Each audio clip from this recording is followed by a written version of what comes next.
Hey, everybody. Recently I've been avoiding news headlines. I don't even go to MSN. I used to have that set to my homepage, and it would be the first thing that I saw when I turned the computer on every day. I've stopped.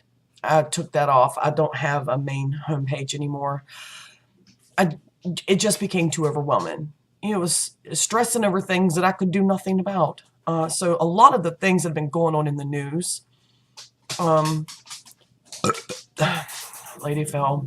I've been avoiding, and I don't really know much about it. So when I see something that strikes my interest, I'll look into it more. I'll find out what's going on. So I see one.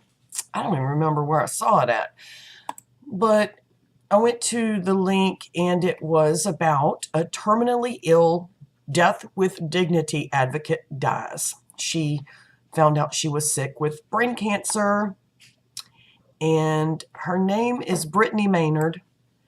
She was 29 years old, and it reignited the whole debate that we all remember from back in the 80s and the 90s with the whole Dr. Kevorkian thing and the kill machine that he made, as I think they called it, a kill machine.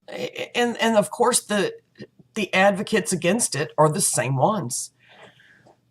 Religious groups. Every time. It's the same ones. And they have the same argument that they've always had. I think it's something about playing God. This woman is quoted. It's Janet Marana, executive director of the group Priests for Life.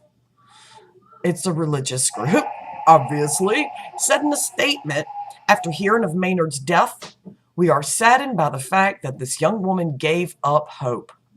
Okay, they're saddened by the fact she gave up hope. That's it, not that she was sick at all.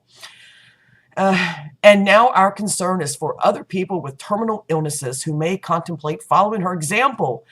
Our prayer is that these people will find the courage to live every day to the fullest until God calls them home. Brittany's death was not a victory for a political cause. Yes, it was. It was a tragedy, hastened by despair and aided by the culture of death invading our country. The culture of death? Really? Wait a minute. Their hope is that other people will just wait it out and wing it until God takes them. Not everybody believes in God. Not everybody feels that, even if they do believe in God, they don't feel that it's fair, A, that they got sick at all, and B, that they're stuck in a position where they have to make that choice. And it is their choice to make.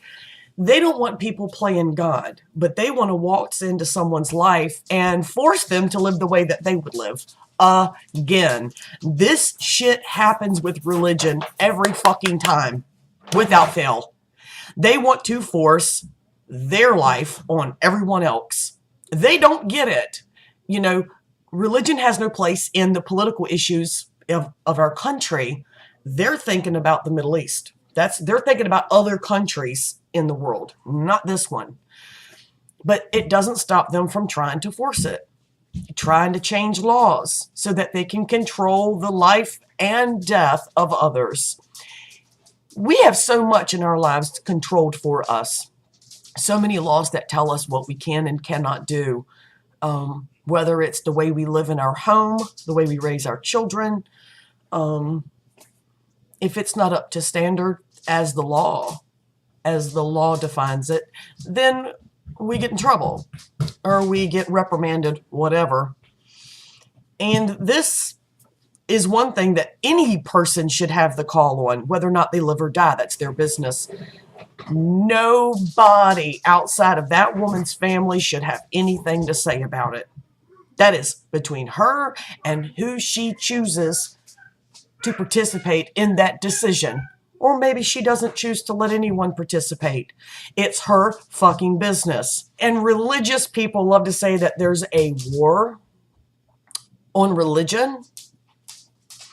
And their reasoning is because people push against stuff like this. They're waging a war against our religion because they won't let us force our religion on them. Fucking shut up. That is the lamest shit. If that's the only argument you've got no argument. You have got no argument. There's not a war on religion. There is a war on people forcing their religion on others. If this was me and I was that chick, my very last fight, my last battle before I took my life would be to release a statement bashing the religions that do this. My last deed on this planet openly would be to bash them for this and put them where they need to be and shame them. They're shameful. They're shameful. And they're not real fucking smart either. They don't understand the laws. They don't understand the way the Constitution works. And they don't understand that they cannot control another person's end. They can't. It's not their place. It's not their business. They don't know this woman. She doesn't give two fucks what they think. And she did what she did because it was her choice. There's no war on religion. And anybody that feels they need to take their life because of some fatal illness that they're going to die from anyway, and they don't want their family to see them in that horrible shape right there at the end. You know, I remember when, I hate to do this, but I'm going to compare this to a dog that I had. And his name was Big Boy. And we knew his days were numbered. He was old, he was big, and he had a little bit of health issues here and there.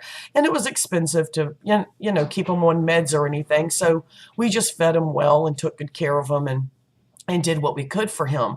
We knew his days were numbered. And he got to where he was piss and blood. And I winged it, waited it out. And one day, he woke up and he had this amazing day. His tail was wagging. This dog was 125 pounds. His tail was wagging. He was eating good. He made it down the steps to go outside and back up with like no effort. Like there was no pain. He had no pain in his hips, nothing.